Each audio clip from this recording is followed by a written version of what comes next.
के हरदिल अजीज उम्मीदवार जनाब मुजम्मिल खान साहब को मैं इस शहर के साथ दावत देता हूं।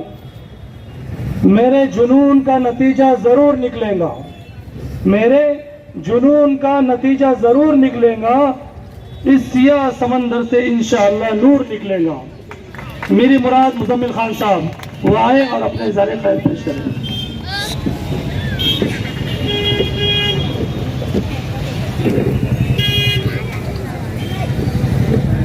अस्सलामु अलैकुम, आदाब। परों को खोल जमाना उड़ान देखता है, परों को खोल जमाना उड़ान देखता है, जमीन पर बैठ के क्या आसमान देखता है। सबसे पहले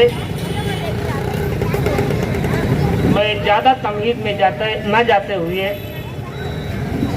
हमारी social democratic party of India के जिम्मेदारों का मैं बहुत बहुत शुक्रगुजार हूँ कि उन्होंने मुझे इस मंच पर लाके खड़ा किया। हमको औरंगाबाद सेंट्रल से उम्मीदवारी के लिए चुना। मैं सोशल डेमोक्रेटिक पार्टी के तमाम जिम्मेदारों का बहुत तहे दिल से शुक्रिया अदा करता हूं। इन बातों के साथ मैं अब चूंकि social democratic party of India 15 साल अपना पूरा कर चुकी है, शुरू के 5 साल तो हम अपनी स्ट्रेटजी बनाने और पार्टी को डेवलप करने में हमने लगाया, लेकिन पिछले 10 सालों से जब इस मुल्क में फासिस्ट ताकतों की हुकूमत बनी तो हमने एक चीज देखा, इस मुल्क हिंदुस्तान में अपोजिशन नाम की सारी मशीनरी, अपोजिशन जिसे एक जमहूरी मुल्क की रीढ़ की हड्डी समझा जाता है, वो अपने बिलों में घुस गए। कोई ईडी के डर से घुस गया, कोई सीबीआई के डर से घुस गया। और इस मुल्क में अगर अपोजिशन का कोई रोल पिछले 10 सालों से किसी ने किया है, किसी पार्टी ने निभाया है, किसी ने रोड पर उतरकर एहतजाज किया है, चाहे वो सीए एनआरसी का मामला रहा हो, चाहे वो 3 तलाक का मामला रहा हो, चाहे वो बाबरी मस्जिद का मामला रहा हो, चाहे वो ज्ञानवापी मस्जिद का मामला रहा हो, चाहे मॉब लिंचिंग का मामला रहा हो, हर मामले में इस मुल्क में सबसे पहले अगर किसी ने आवाज बुलंद किया है तो वो social democratic party of India है।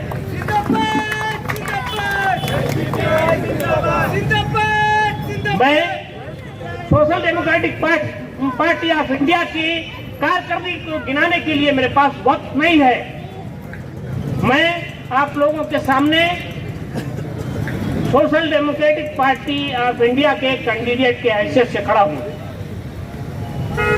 मैं आप लोगों को बताना चाहता हूं कि मैं औरंगाबाद 107 सेंट्रल का उम्मीदवार हूं और मुझे धमकियां दी जा रही हैं साहब। मेरे पास फोन आ रहे हैं, लोग मुझे धमकियां दे रहे हैं। लेकिन एक बात मैं आप लोगों को बता देना चाहता हूं कि आज से 2 साल पहले मेरे बेटे को आप लोगों की लड़ाई लड़ने के लिए उठाया गया था।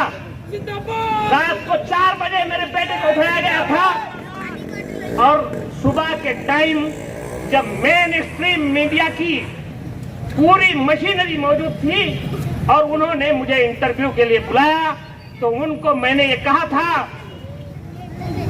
कि सोशल डेमोक्रेटिक पार्टी की जनरल सेक्रेटरी होने के नाते मैं इस हुकूमत से दावा करता हूं कि जिन लोगों को इन्होंने उठाया है उनको तुरंत रिलीज किया जाए, उनको छोड़ा जाए, इसलिए कि वो सारे के सारे बेगुनाह हैं। और मेरा एक बेटा आप उठा के ले गए हैं, मेरे 2 बेटे और हैं।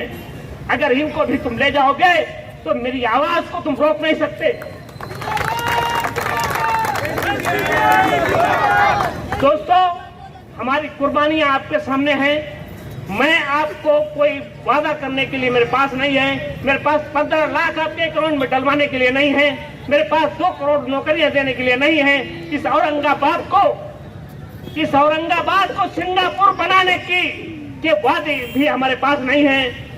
लेकिन मैं एक वादा आपको करता हूं कि मैं हारूं या जीतूं, लेकिन सोशल डेमोक्रेटिक ऑफ इंडिया के एक कैडर के होने के नाते इस सरजमीन के लिए, इस औरंगाबाद के लिए, इस सेंट्रल हल्के के लिए मुझसे जो कुछ भी होगा, हमारी पार्टी से जो कुछ भी होगा, मैं हारूं या जीतूं, मैं जमीन पर रहकर काम करता रहूंगा इंशाअल्लाह। ये मेरा वादा है।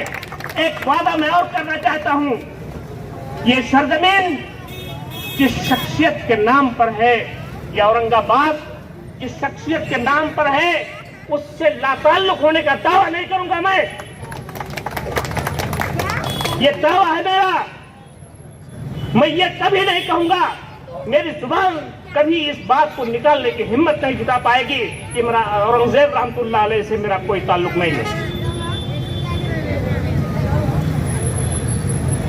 दोस्तों, लोग मुझे धमकियां दे रहे हैं। मैं उनको एक शेर के साथ उनको बोलना चाहता हूं कि मुझे चलने दो, अकेला है अभी मेरा सफर। मुझको चलने दो, अकेला है अभी मेरा सफर। रास्ता रोका गया तो काफिला हो जाऊंगा।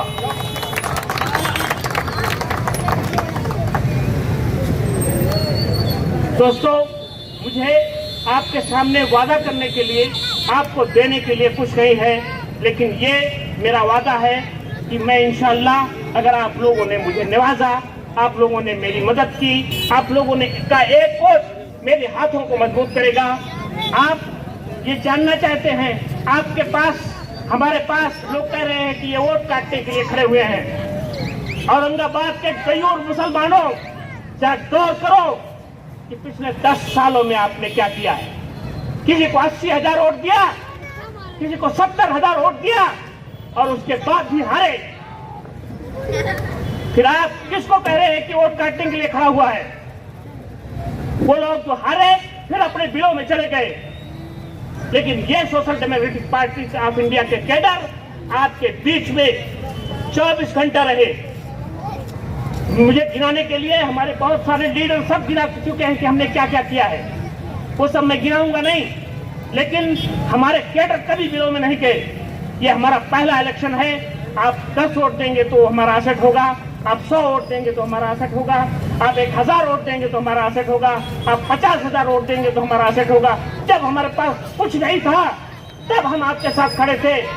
वो कोरोना काल, या औरंगाबाद का कोरोना काल आपको याद होगा कि जब बेटा अपने बाप की लाश को हाथ लगाने के लिए तैयार नहीं था, फिर social democratic party of India के जियाले इस औरंगाबाद में 200 तकबीर और क्रियाक्रम कराए। आपको इसको ये भूल नहीं सकते। आपको हमारी कुर्बानियों को याद रखना होगा। इसलिए मैं एक शेर के साथ मैं अपनी बात को खत्म करता हूं, इसलिए कि वक्त बहुत कम है और मैं नहीं चाहता हूं कि आचार संहिता का उल्लंघन होते हुए हमारे पास कोई केस हो या और कुछ हो कि पत्थर की चमक न नगीने की चमक है, पत्थर की चमक न नगीने की चमक है, चेहरे पे ये सीना तान के जीने की चमक है।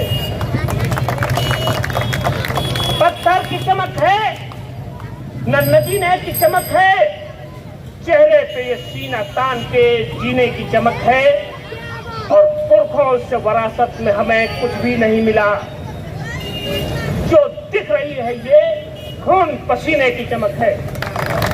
जय हिंद, जय भारत, जय औरंगाबाद।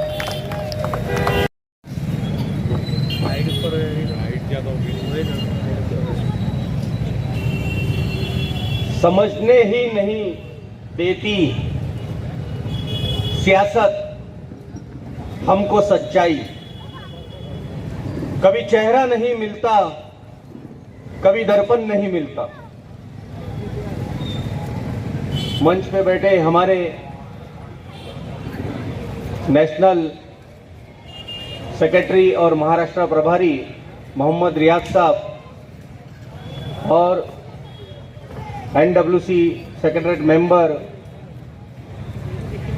डॉक्टर निजामुद्दीन साहब और खास जो हमारे उम्मीदवार हैं मुजम्मिल खान साहब और महाराष्ट्र स्टेट प्रेसिडेंट कलीम सैयद साहब और हमारी बहन ज़बीन बाजी साहब और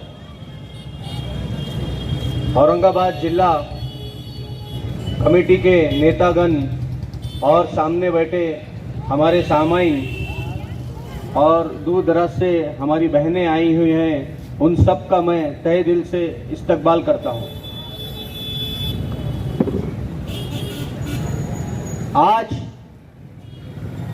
जब से ये इलेक्शन का दौर शुरू हुआ है, लोगों के अंदर एक अजीब सी खलबली है कि अब हम किसको वोट देना और क्या करना। इसको वोट देंगे तो हमारा वोट खराब होएगा, उसको वोट देंगे तो हमारा वोट खराब होएगा। लेकिन जब भी इलेक्शन आता है तो हम लोग भूल जाते हैं कि इसके पहले हमने जिनको जिताया हुआ था वो हमारे लिए क्या खरे उतरे क्या। उन्होंने जो बड़े बड़े वादे हमसे किए थे वो वादों को पूरा किया क्या। और वो लोग आपके पास जैसे इलेक्शन शुरू होता है महीना भर पहले, 6 महीना पहले फिर आपके पास में आते हैं और वोट मांगने के लिए और फिर वही वादे करते हैं। लेकिन हम वो चीज भूल जाते हैं। क्यों हम भूलते हैं? इसकी बहुत बड़ी वजह है। बैग उठा जैसे ही इलेक्शन खत्म होता है और रिजल्ट आता है तो हम यही सोचते हैं कि अब तो इलेक्शन खत्म हो गया और वादे भी अब खत्म हो गए, अब हमें जनता को क्या मिलेगा। लेकिन जनता को नहीं मिलता है, लेकिन उनके साथ जो गुंडे घूमते हैं, जो गुर्गे घूमते हैं, उन्हें बहुत कुछ मिलता है। वो सब हम भूल जाते हैं। और आपके बीच में जो 5 सालों से संघर्ष करते रहती है जो पार्टी, जिसका नाम social democratic party of India है, और इलेक्शन के दौर में आप उन पार्टियों को भूल जाते हैं। आपको उन पार्टियों को समझना होगा कि वो आपके बीच में क्या करने आई है। क्यों बार बार जब भी महाराष्ट्र में मसले होते हैं क्यों आपकी आवाज बन के आती है, क्यों आपको जगाने आ रही है। आप लोग यही सोचते हैं कि ये प्रोटेस्ट करने से कुछ नहीं होगा, आवाज उठाने से कुछ नहीं होएगा। लेकिन जो लोग हैं काम करने वाले, जो सत्ता में बैठे हैं, वो बहुत ताकतवर लोग हैं। महाराष्ट्र की सियासत आज किस मोड़ पे जा रही है ये आप लोगों को मालूम है। दिन ब दिन नफरत बढ़ती जा रही है। कभी मस्जिदों पे हमला, कभी हमारे नबी पे हमला, कभी जहां घड़ियाल रहते हैं उसी पानी में रहना है। तुम्हारी ये जुल्म, तुम्हारी ये बर्बरियत, तुम्हारी ये नाइंसाफी तुम हमारी आवाज को दबा नहीं सकती है, कमजोर नहीं कर सकती है। साथियों, मैं अपनी बात को शुरू करने से पहले औरंगाबाद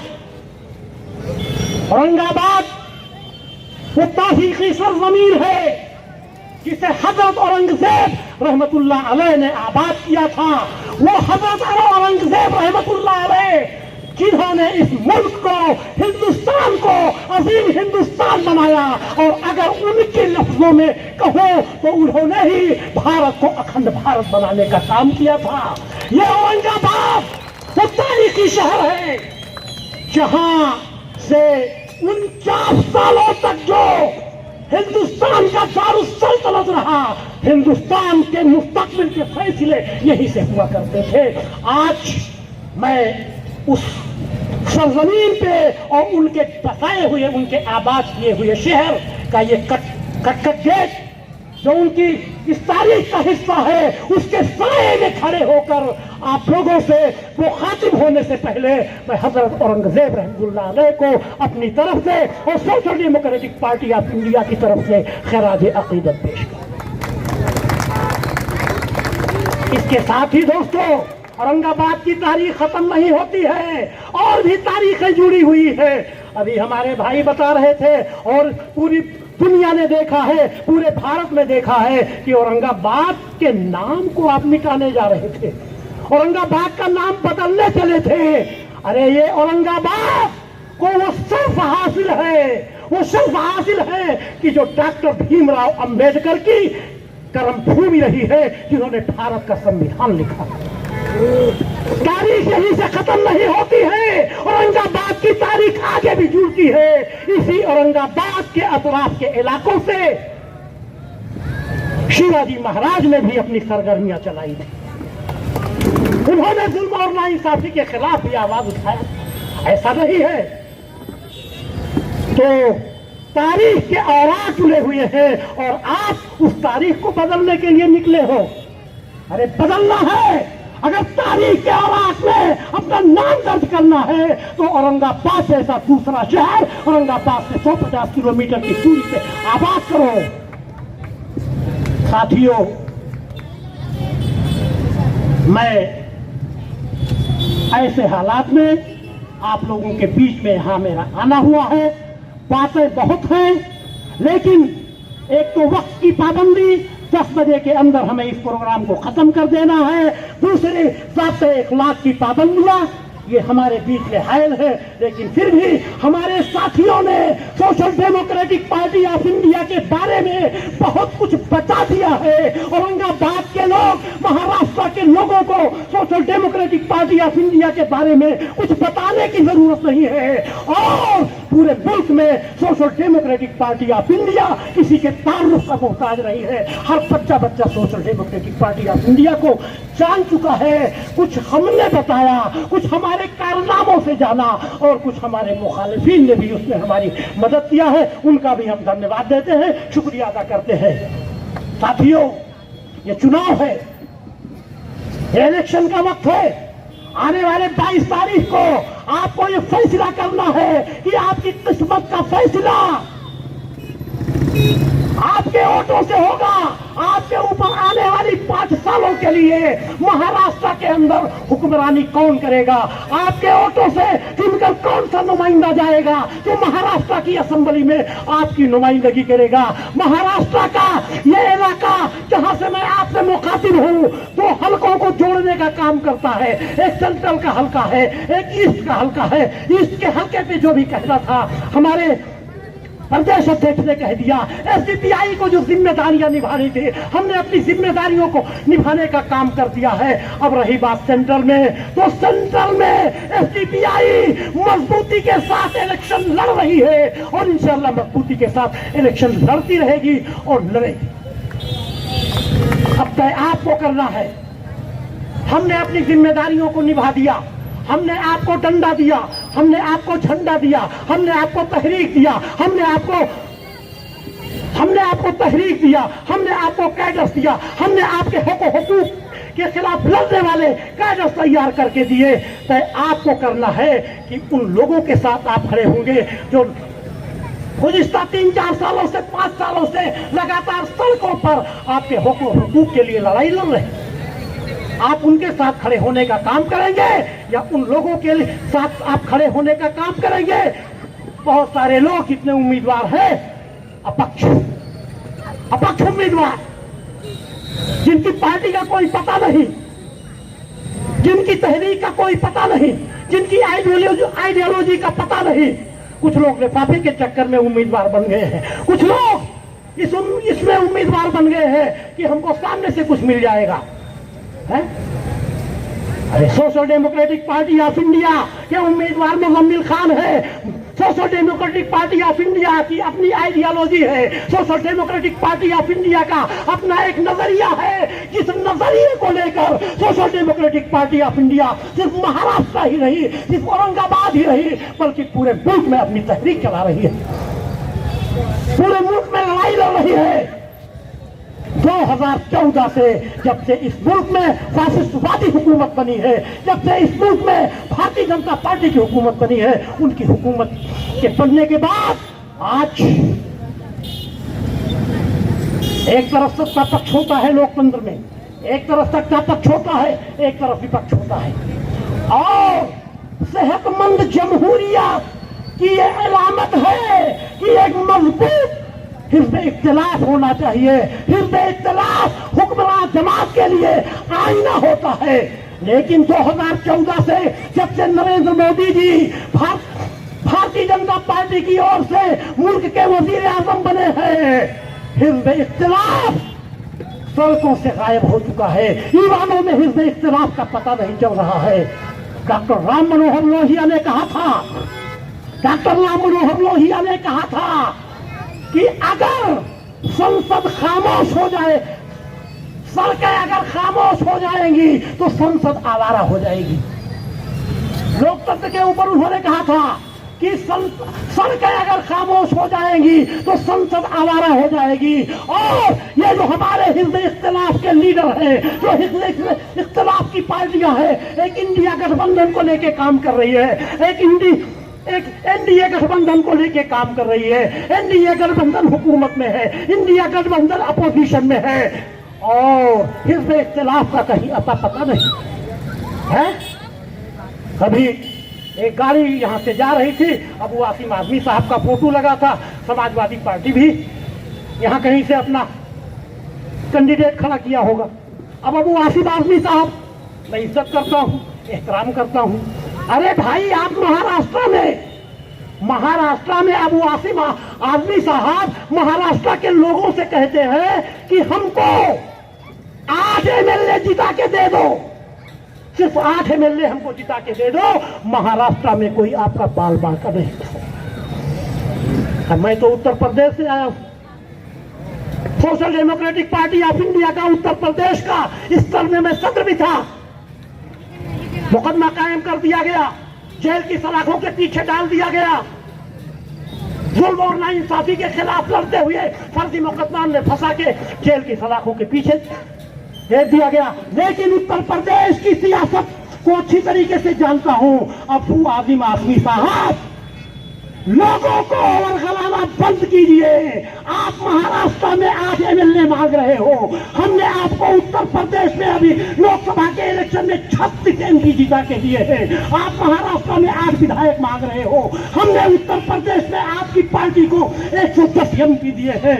आखिर बताओ कि वहां बुलडोजर का जो एक्शन हो रहा है उसके खिलाफ आपकी पार्टी क्या कर रही है? वहां जो जुल्म और नाइंसाफियां हो रही है उसके खिलाफ आपकी पार्टी क्या कर रही है?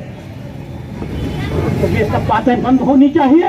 अब आ जाते हैं सेंट्रल असेंबली हल्के की तरफ। यहां तो अजीब और गरीब मामला है। एक तरफ भारतीय जनता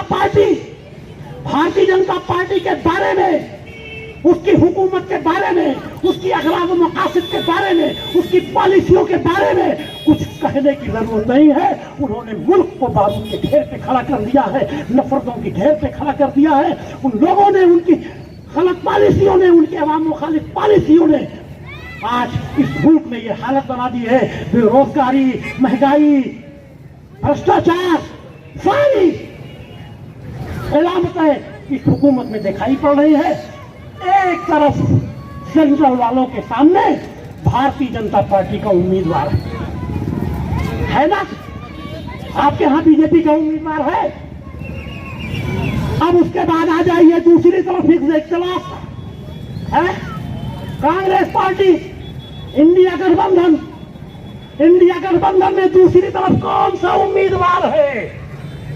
एक तरफ जालिम भारतीय जनता पार्टी है और दूसरी तरफ जालिम शिवसेना का उम्मीदवार है। आपकी नुमाइंदगी करने वाला असेंबली में आपकी वोटों से जाने वाला कोई नहीं।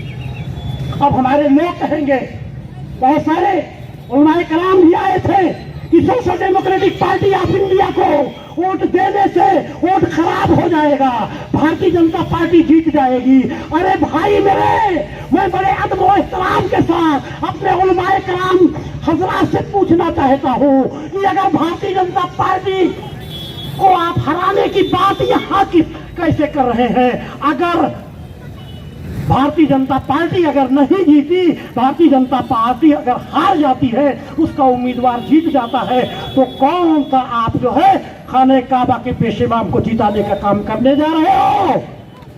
यहाँ आपका उम्मीदवार, दूसरा उम्मीदवार कौन है? किसको वोट दोगे? शिवसेना की तारीख हमसे ज्यादा आप लोग जानते हैं, अच्छी तरीके से जानते हैं। आपकी बात को उठाने वाला, आपकी बात को करने वाला यहाँ कोई नहीं है, कोई नुमाइंदा नहीं है। अब रही बात वोटों की, कर लेते हैं। आखिरी बात, वक्त कम है, अभी और भी हमारे प्रत्याशी को आपको सुनना है, तो वक्त कम है। मैं आखिरी बात करना चाहूंगा, किसी भी सियासी पार्टी की ताकत इससे नहीं आंकी जाती है, अंदाजा लगाया जाता है कि उसके पास कितने एमपी हैं, कितने एमएलए हैं। अभी महाराष्ट्र में पिछले 5 सालों में बहुत अच्छी तरीके से ताकत का अंदाजा हो गया है। ये जो एमपी एमएलए आप जिता के भेजते हैं, अगर माननीय कांशी राम जी की भाषा में कहूं तो ये बिकाऊ क्या होते हैं? महाराष्ट्र में क्या थे हैं? उससे किसी भी पार्टी की ताकत का अंदाजा नहीं लगाया जा सकता है। जमहूरियत में किसी भी सियासी पार्टी की ताकत किसी भी असेंबली और पार्लियामेंट के इलेक्शन में उस पार्टी को कितने वोट मिले हैं, उनके नंबर ऑफ वोट क्या है, उस नंबर ऑफ वोट के जरिए उसकी ताकत का अंदाजा लगाया जा सकता है। अभी हम पहली बार यहाँ इलेक्शन लड़ने जा रहे हैं, पहली बार इलेक्शन लड़ने जा रहे हैं। हमारी ताकत हमारे पास औरंगाबाद के अंदर, महाराष्ट्र के अंदर हमारे वोटों के, हमारा नंबर ऑफ वोट, हमारे वोटों का तादाद 0 है ना? जब हम कोई चुनाव ही नहीं रहे तो हमको कोई वोट नहीं मिला। हमारी तादाद 0 है और हम 0 से शुरू होने जा रहे हैं। Social democratic party of India को इस असेंबली हलके में, इस असेंबली हलके से social democratic party of India ने महाराष्ट्र में जिन जिन सीटों से अपने उम्मीदवारों को खड़ा किया है, उन सारे उम्मीदवारों को जो वोट मिलेगा, वही vote social democratic party of India की असल ताकत होगी। इसका पता। अब आप बताइए कि आपका वोट बेकार गया कि आपको ताकतवर बना रहा है? और आज आपके वोटों की जरूरत क्यों है? मैं बहुत ही अदब और एहतराम के साथ कहना चाहूंगा, यहाँ बहुत सारे लोग सामने बैठे हैं और मुझे ये भी मालूम है कि हमारे पीछे दाहिनी तरफ और बाईं तरफ हजारों लोग ऐसे हैं जो छिप के हमारी बात को सुन रहे हैं, हमको पसंद करते हैं, हमारे हमदर्द हैं, हमारे हिमायती हैं, लेकिन सामने आने की जुर्रत नहीं कर सकते हैं, हिम्मत नहीं कर रहे हैं, पीछे से हमारी बात को सुन रहे हैं। मैं आप सब लोगों के लिए एक पैगाम देना चाहता हूं, ये कहना चाहता हूं कि अभी हमारे साथियों ने social democratic party of India की कुर्बानियों को बताया, social democratic party of India के एहतजाज को बताया, पूरे मुल्क में social democratic party of India किस तरीके से आपकी लड़ाई लड़ रही है, इसको ही बताया। अब मैं आपको आगे बताना चाहता हूं कि इस लड़ाई में, ये लड़ाई आसान नहीं है, मुकाबला आसान नहीं है। एक तरफ जिनसे हमारा मुकाबला है, जिनसे हमारा संघर्ष चल रहा है, वो हुकूमत के ईवानों में बैठे, इंटेलिजेंस उनकी है, पुलिस उनकी है, हुकूमत उनकी है और उनके हाथ में उनका इखलाक इतना गिर चुका है, वो लोकतंत्र के इतने विरोधी हो गए हैं कि जमहूरियत के तहत, लोकतांत्रिक व्यवस्था के तहत हमको जो हक दिया गया है, जो अधिकार दिया गया है, वो भी उन्हें बर्दाश्त नहीं है।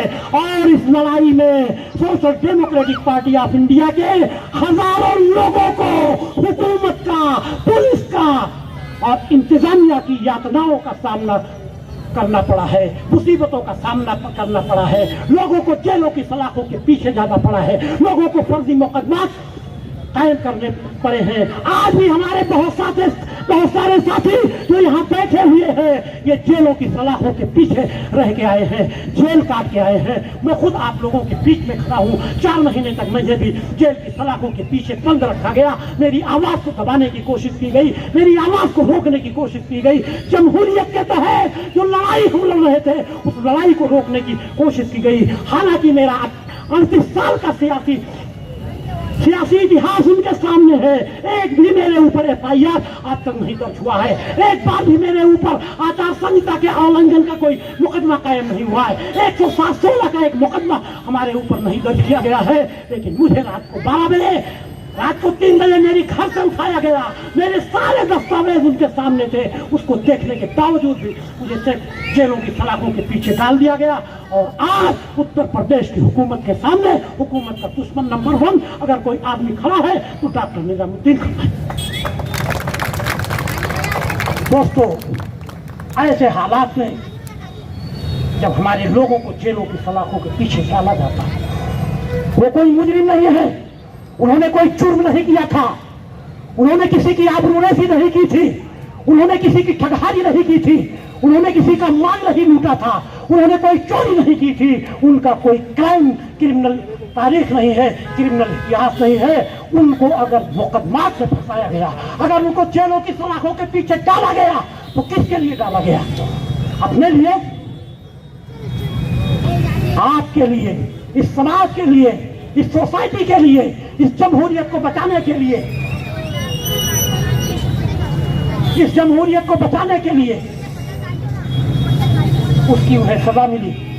अब आप जो यहाँ के वोटर हैं, जो मेरी बातों को सुन रहे हैं, मैं अपने बुजुर्गों से कहना चाहूंगा, मैं अपनी माओं से कहना चाहूंगा, मैं अपनी भाइयों से कहना चाहूंगा, मैं नौजवानों से कहना चाहूंगा कि एक बार तसव्वुर कीजिए, एक बार तसव्वुर कीजिए कि social democratic party of India का कोई कैडर आपकी लड़ाई को लड़ता हुआ जेलों की सलाखों के पीछे जाता है, वो आपके लिए जाता है, आपके ऊपर हो रहे जुल्म के खिलाफ लड़ाई लड़ने के लिए जाता है। और जब वो जेल में जाता है तो उसके दिनों रात जेल में गुजरते हैं। ऐसे में उसकी माँ के ऊपर क्या गुजरती होगी, उसके भाई के ऊपर क्या गुजरता होगा, उस बुजुर्ग बाप के ऊपर क्या गुजरता होगा जिसका बेटा जेल पे होता। उन्हीं जेलों में हमारे साथियों ने ईदें गुजारी है, रमजान गुजारे हैं, बकरीदें गुजारी है। तसव्वुर कीजिए कि आप होते, आपका बेटा होता, उसकी जगह पे ईद का वक्त होता, रमजान का वक्त होता, पहली रमजान जब आती है तो क्या खुशी होती है घर में। माए इंतजार करती है, मेरा बेटा 5 बज गया, अभी नहीं आया, अभी आएगा, अफ्तारी करेगा, खाना बनाती है, पकवान बनाती है, पहले अपने भाइयों को फोन करती है, भैया अफ्तारी का वक्त हो गया, कब आ रहे हो। भाई फोन करता है, भैया अफ्तारी का वक्त हो गया, कहाँ रह गए हो। बाप फोन करता है, बेटा जल्दी चले आओ, अफ्तारी का वक्त हो गया है, बच्चे इंतजार कर रहे हैं। अब आप सोचिए कि जो जेल के पीछे बैठा, जेल की सलाखों के पीछे है, उस जगह पे आपका बेटा होता, घर पे आप इंतजार कर रहे होते, आपकी बीवी अपने बेटे का इंतजार कर रही होती, आपकी माँ अपने बेटे का इंतजार कर रही होती, आपकी बहन अपने भाई का इंतजार कर रही होती, आपके छोटे छोटे बच्चे अपने अब्बू का इंतजार कर रहे होते। ऐसे में आपके ऊपर क्या गुजरती, क्या हालात होते। ऐसे ही 30 दिन का रमजान गुजरा है हमारे साथियों का, जो लोगों ने आपके ये लड़ाई लड़ी है, आपके खिलाफ जो लोग जेलों में गए हैं, उनकी ईदें बीती है। क्या खुशी होती है ईद के दिन। तसव्वुर कीजिए उस खुशी को जब बच्चे कपड़े मांगते हैं, बहन ईदी मांगती है, बाप पैसे मांगता है, माँ खुशियां देती है। ऐसे में उनके ऊपर क्या गुजरती होगी। उस जगह पे आप हो सकते थे, उस जगह पे आपका बेटा हो सकता था।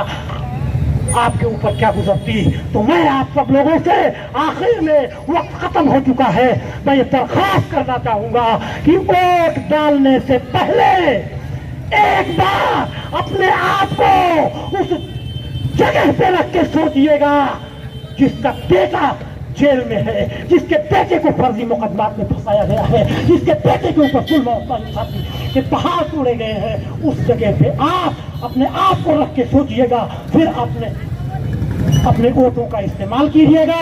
और वोटों की ताकत मैंने आपको बता दी है कि वोटों की ताकत क्या होती है। आपका एक एक vote social democratic party of India को ताकत, आपका एक एक vote social democratic party of India Aurangabad के जिला सदर की ताकत को बढ़ाएगा। आपका एक एक vote social democratic party of India की सूबाई कमेटी को ताकत देगा। और जिस मजबूती के साथ आज वो आपकी लड़ाई लड़ रहे हैं, उससे और ज्यादा मजबूती के साथ वो आपकी लड़ाई लड़ने का काम करेंगे। ये मेरी आखिर में आप लोगों से बहुत ही आजिज़ी के साथ अपील की जाए है। और मैं आप लोगों से कहना चाहूंगा कि जिन लोगों को मेरी बात समझ में आ रही है, बराए मेहरबानी इसमें आपको जो करना है वो कीजिए। हमने अपनी जिम्मेदारी अदा कर दिया, वहां के लिए मैं कुछ नहीं कहना चाहूंगा। लेकिन सेंटर में अपना वोट देने से पहले एक बार मेरी बातों के ऊपर गौर कर लीजिएगा।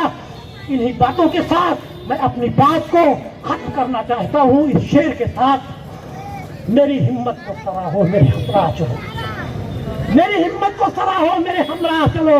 हमने एक शम्मा जलाई है हवाओं के खिलाफ, और ये कहते हुए कि जब शौके शहादत को क्या पूछिए, जब शौके शहादत को क्या पूछिए, हमने खुद ही हथेली पे सर ले लिया। और कत्ल होने से आखिर कहां तक डरे, कत्ल होने से आखिर कहां तक डरे, कातिलों के मोहल्ले में घर ले लिया। खुदा हाफिज़।